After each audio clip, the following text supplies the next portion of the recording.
조태용 전 국가정보원장이 직무유기 등 혐의로 재판에 넘겨졌습니다.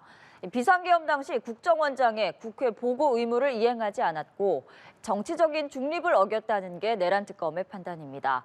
또 특검은 김건희 씨가 박성재 전 장관을 통해 검찰 수사에 개입한 정황에 대해서도 수사를 확대하고 있습니다. 방준혁 기자가 보도합니다.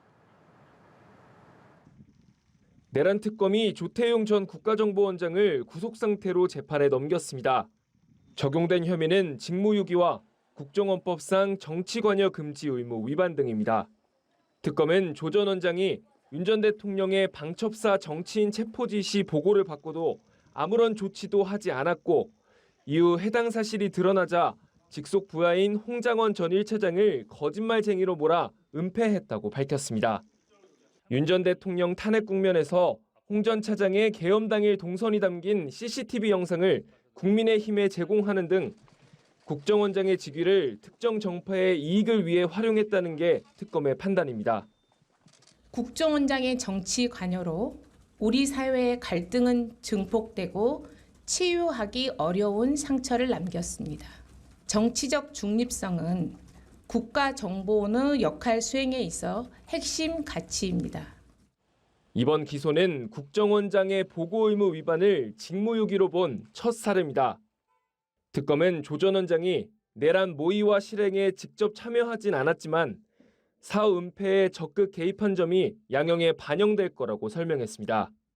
한편 특검은 박성재 전 장관이 윤 전 대통령 부부와 나눴던 통화와 메시지를 단서로 이들을 정치적 운명 공동체로 보고 수사를 이어가고 있습니다. 여기엔 박 전 장관이 김건희 씨의 청탁을 받아 검찰 인사에 개입하고 수사에 영향력을 행사한 의혹이 포함돼 있습니다. 특검은 박 전 장관 휴대전화에서 김 씨를 김 안방으로 저장한 내역도 확인했습니다. 내란 특검은 박 전 장관 추가 소환을 검토 중이며 김 씨는 참고인 신분으로 수사 범위를 조율하고 있습니다. 연합뉴스 TV 방준혁입니다. 브리핑 시작하겠습니다. 금일특검은 조태용 전 국가정보원장을 12.3 비상계엄 당시 국회 보고 의무를 위반하고 정치적 중립성을 지키지 않고 정치 관여를 한 혐의 등으로 공소를 제기하였습니다. 국가정보원장은 특정 정파나 대통령 개인의 정치적 입지를 위한 자리가 아닙니다. 국민을 우선에 두고 국가의 안위를 지켜야 하는 자리입니다.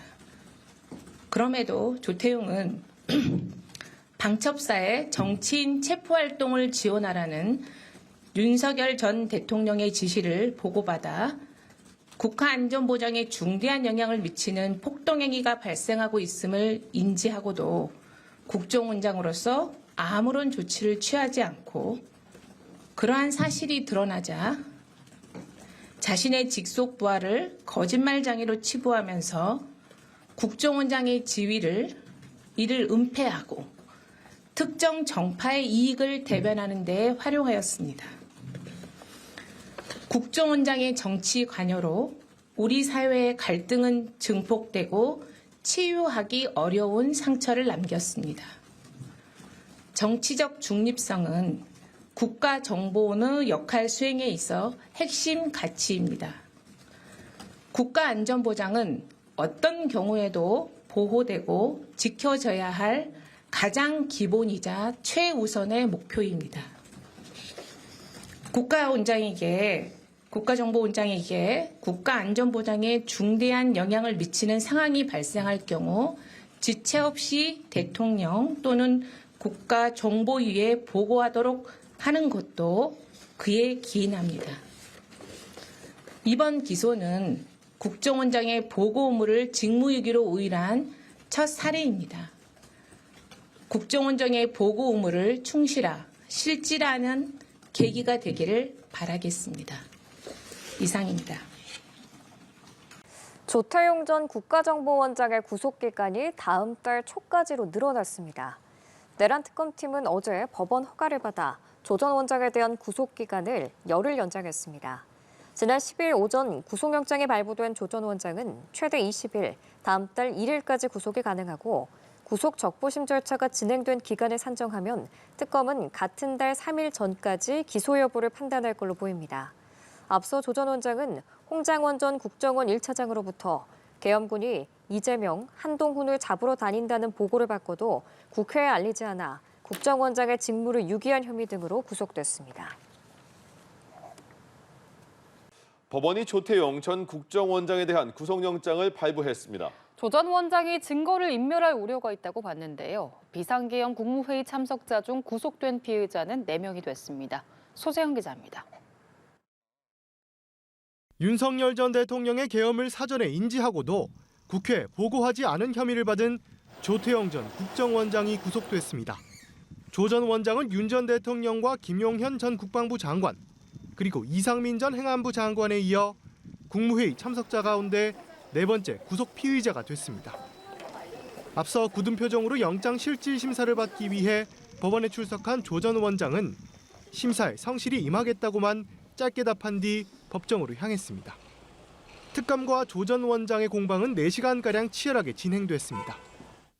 CCTV 영상 같은 경우는 본인 영상은 왜 제공 안 하신 건가요? 진술했습니다. 법정에서 조 전 원장은 국정원장으로서 중요한 보직을 맡았는데 대통령을 잘 보필하지 못해서 이런 상황에 이르게 된 것도 국민들께 송구하다고 진술하기도 했습니다. 그러면서도 혐의 전반에 대해서는 부인했는데 법원은 수사를 위한 신병 확보가 필요하다는 특검의 손을 들어주었습니다. 조 전 원장은 윤 전 대통령의 대국민 담화 전 계엄 선포 계획을 인지하고도 국회에 보고하지 않은 직무 유기 혐의를 받고 있습니다. 또 계엄 선포 후에는 홍장원 전 국정원 1차장으로부터 계엄군이 이재명, 한동훈 당시 당대표들을 잡으러 다닌다는 보고를 받았지만 이 또한 국회에 알리지 않은 혐의도 받습니다. 홍 전 차장 행적이 담긴 국정원 CCTV 영상을 특정 정당에만 선별 제출해 정치 관여를 금지한 국정원법 위반도 적용됐습니다.